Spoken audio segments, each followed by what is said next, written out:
Now we have nothing but trouble coming up. Can you change that chair? I'm gonna take that chair out of there. You're gonna take this chair out of here? Okay, Joe. Right. We'll take this chair out of here. I'm just a little bit too heavy for that chair. No, what made you say that? I know it. Please come up, sir. Here, give me a chair. Okay, here you go. Joe Virga, ladies and gentlemen, please give Joe Virga a hand. Pull that up closer there, sir. And Joe, I hate to admit this, but every time I see your name and I'm talking Frank always yells because, Joe Viagra, because that's how I read your name over there. I don't know, see, freaking Linda's got it stuck in my head, Cialis, Viagra, all this stuff. Anyways, Joe actually made this guitar that you have here. Show everybody, ladies and gentlemen.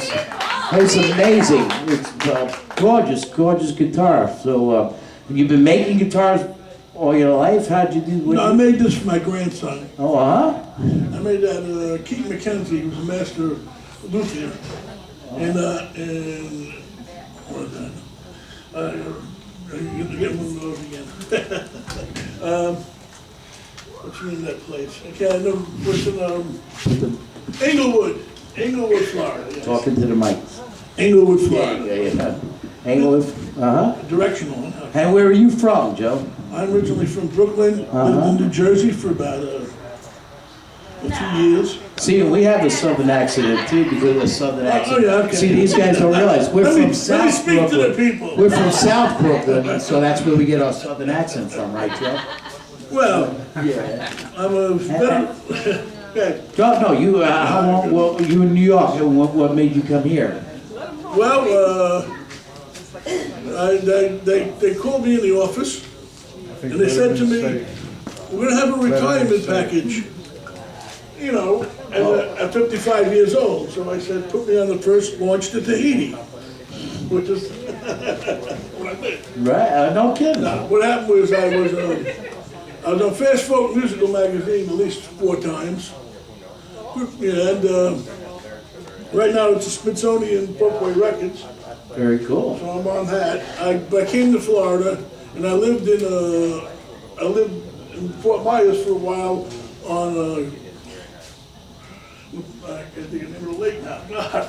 It's hard for me. I'm a terrible interview. I am. I'm the worst interview in the world.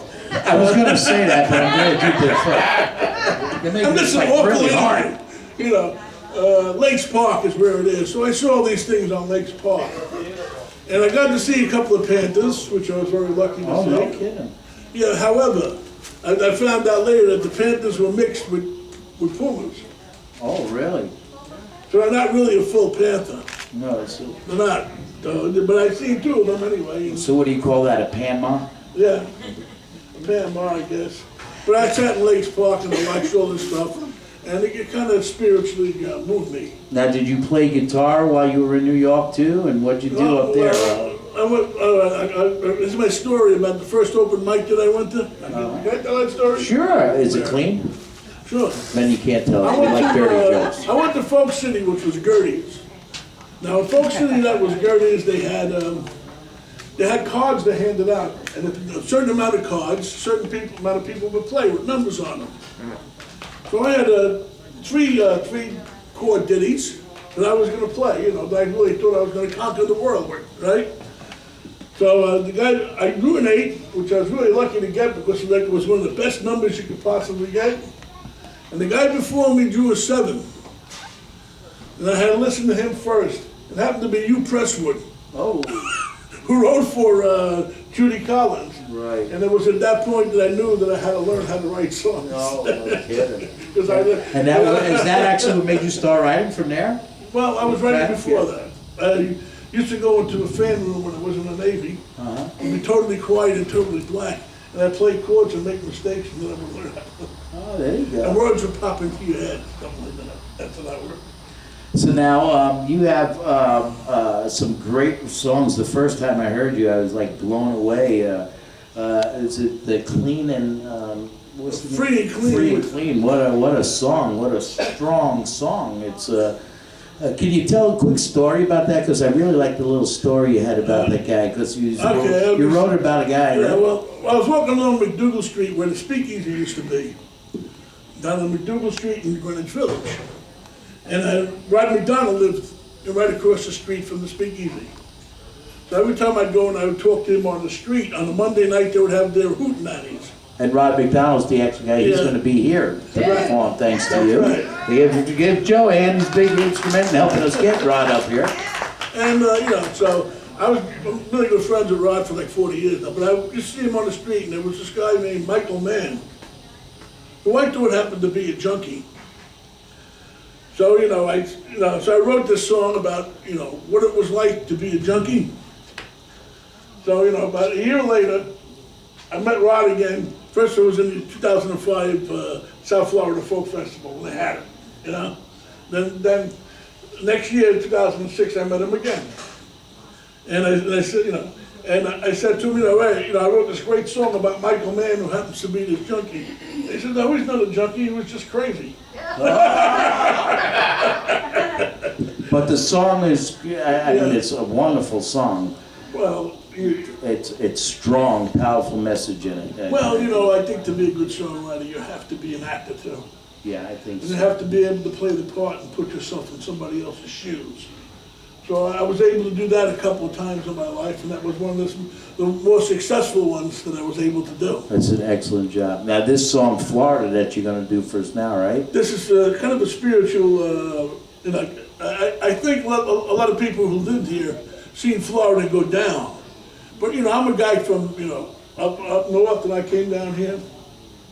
And I was very impressed with the place, and, and I saw things on that lake that I never saw, I never saw in my life, and it fascinated me because I lived right on the, my condo was right on the lake. Like in them commercials. New York City, you don't see that kind of stuff here. Yeah. You just don't see it. Now, we do have some pretty big rats, right? Yeah, but this Well, is... Hey! but So, anyways, but- it's like it's like the tourists go to the shoreline. The people who love Florida stay in the interior. Yeah. All right, and I just love Florida. I found the head. I consider myself born again rebel. I think so. And this song is definitely proof of how much he loves Florida, and it is a beautiful song, and we can all relate to it because it is just gorgeous.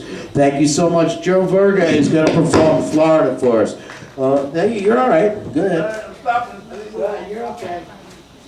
Go ahead, sir. It's terrible when you're big. Watch your foot. There you go. When you're big, it's There you big. go. Can I All get right. this? Yes, sir. That's you. I'll get that for you. Sit. That's cool, good. You want that still there? Well, that's fine. I'm gonna be all right. Get me out of the cave.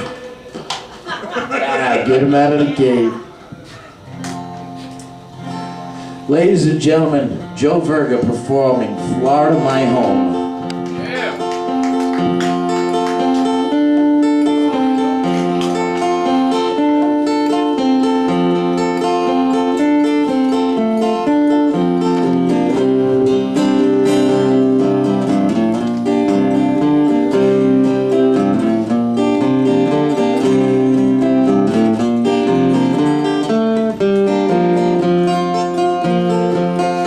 And he don't cry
Thank you so much, Joe. You can pull it out, baby. Right.